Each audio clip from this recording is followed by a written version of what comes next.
নমস্কার, আমাদের চ্যানেল আহারে মন 24-এ আপনাদের সকলকে স্বাগত জানাই।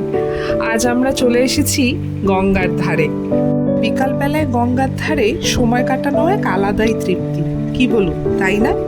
আর গঙ্গার ধার সংলগ্ন রাস্তা জুড়ে যে স্ট্রিট ফুডের সম্ভার আছে, আজ আমরা সেগুলো এক্সপ্লোর করতে বেরিয়েছিলাম।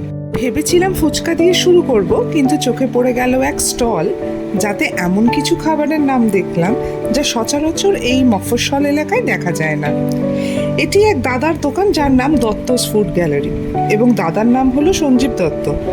দাদার দোকানে পাওয়া যায় কিমা ঘুগনি, ডালপুরি, গোটা ডিমের devil, chicken pakora, fish ball, fish finger, আরও অনেক কিছু। কিন্তু যেটা দেখে আমরা আকর্ষিত হই সেটা হলো মাছের কচুরি, যা উত্তর কলকাতায় বাগবাজার এলাকায় বেশ প্রসিদ্ধ। মাছের কচুরির সাথে যে চাটনি দুটো দাদা দিলেন তা ছিল অসাধারণ, হোমমেড ক্যাপসিকাম অ্যান্ড টমেটো চাটনি। আমরা কচুরির সাথে ওই দিন ট্রাই করে নিয়েছিলাম ডালপুরি, চিকেন পকোড়া, গোটা ডিমের ডেভিল এবং কিমা ঘুগনি, যার প্রত্যেকটার টেস্ট ছিল অতুলনীয়। আরও আইটেম টেস্ট করার ইচ্ছে ছিল বটে, কিন্তু পেট আর স্বাদ দিল না।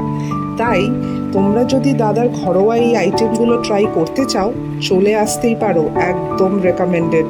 ডেসক্রিপশন বক্সে প্রত্যেকটা ডিটেলস দেওয়া রইল। আমাদের এই ভিডিওটা ভালো লাগলে একটা লাইক করে দিও প্লিজ, আর তার সাথে শেয়ার অ্যান্ড সাবস্ক্রাইব করতে ভুলো না কিন্তু। দেখা হবে পরের একটা ব্লগে। ভালো থেকো, আনন্দে থেকো, বাই বাই।